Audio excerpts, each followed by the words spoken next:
Chapter 5. Whispers of Destiny. Dawn rose over the ruins of the Temple of Aeryndor.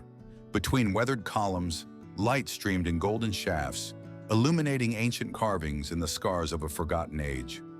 Time had carved its mark into the stone, yet the temple remained the heart of the Order of Aeryndor, a sisterhood of spellweavers and scholars devoted to preserving the old knowledge. At its center, the great tower stood defiantly among the ruins, a beacon of memory. From its highest chamber, the oracle watched the threads of fate glide across the waters. But not everyone in the temple shared that serenity. Through the corridors, a young woman hurried, clutching a basket wrapped in cloth to her chest. The sweet scent of honey and spices drifted from between the folds, betraying her. Behind her, two apprentices chased after her, their voices sharp with irritation.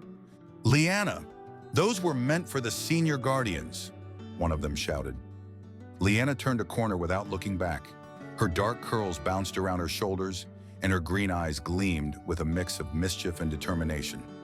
I know, she called as she kept moving.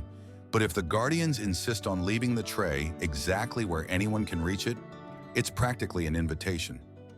She attempted to hide behind a half-collapsed archway, but as she stepped back, her elbow struck a shelf laden with old relics. A glass vial toppled and shattered on the floor in a flash of blue light. The glow lifted for a brief moment before fading like a breath. Silence fell instantly. Lyanna froze.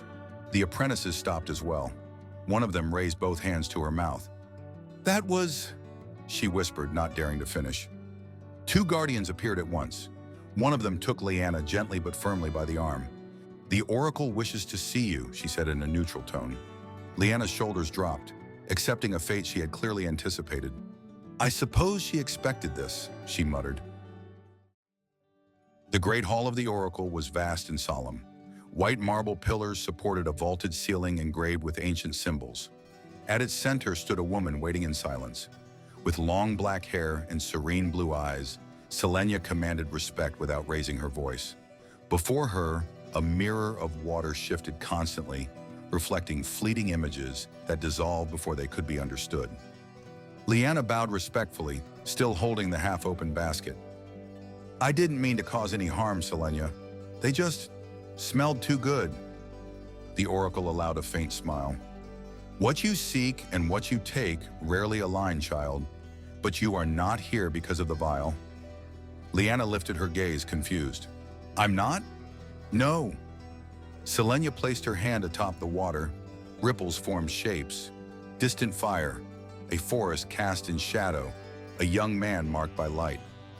"I found you years ago among the remains of a raised caravan.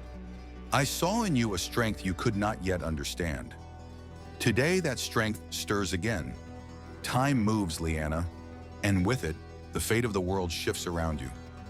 Lyanna pressed her lips together.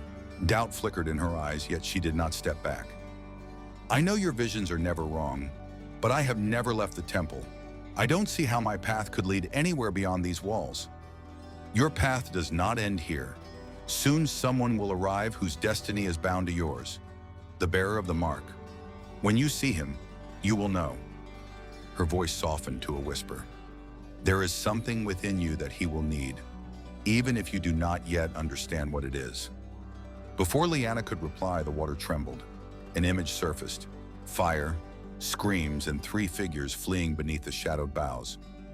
Selenia looked up. "The time draws near," she murmured. The sunlight barely filtered through the canopy as Kaelor walked along a narrow forest trail. Alden followed a few paces behind, with Kael closing the group. For a long while, the only sound was the crunch of leaves beneath their boots. At last, Kael spoke. "Alden," he gave him a light nudge. "How are you holding up?" The young man looked up, weary. "I don't know. We lost our home, Elena. Everyone.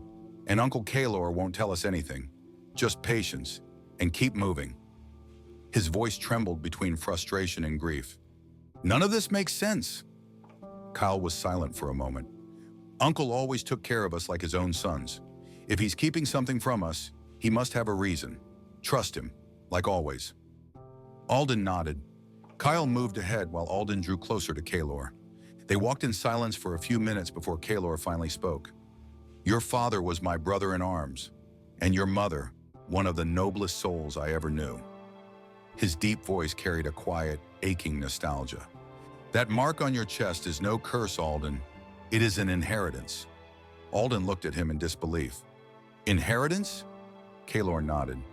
"The mark is tied to an ancient prophecy. It speaks of a bearer destined to gather the relics of dawn, fragments of the primordial fire that shaped Myranthel." "And Galithor," Alden whispered, "he fears that prophecy." Kaelor's expression hardened. "He already possesses one of the relics, twisted by dark magic. If he were to claim them all, his power would know no bounds. Your father knew this, and he died protecting you." Alden stopped. The air caught painfully in his throat. He lowered his gaze, overwhelmed. "So, everything that happened in the village was because of me." Kaelor walked 2 steps ahead before answering without turning. "No," his tone was firm. "It was because of him. But within you lies the strength to stop him. That is your destiny, Alden. Not a burden, but a choice." The young man nodded slowly. Kaelor removed the sword slung across his back and handed it to him. "It belonged to your father. Carry it with honor." Alden accepted it with reverence. The blade, clean and finely forged, bore a wolf's head engraved on the hilt. He ran his thumb over the cold metal, as though he could feel his father's presence lingering there. "Tell me more about them," he whispered. Before Kaelor could answer, Kael's voice cut through the forest. "Uncle, Alden, come quickly! You need to see this!"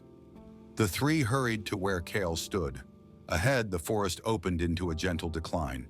In the distance lay a valley crossed by the great river Thaler. On its bank rose a city of stone towers and boats swaying upon the water. "Nerith," Kaelor said with a weary but steady smile. "Our first stop on the road to Aeryndor." Beyond it, the Thalen peaks rose like a wall of jagged stone, dividing kingdoms and destinies. Alden gazed in silence as the wind stirred the leaves around him. For a moment, he thought he heard a distant echo, a soft, feminine voice whispering his name through the murmurs of the forest. His hand moved to his chest. The mark pulsed once, warm, as if something within it had just awakened. In Aeryndor, Lyanna made the very same gesture without knowing why. The wind carried that echo across the temple's towers, where the oracle closed her eyes beside her mirror of water. "He is on his way," she whispered to herself. And for a moment, Lyanna heard the same whisper, so vivid that she turned her head, searching for its source. The air around her had shifted, as though destiny itself had stirred awake. And now there was no putting it back to sleep.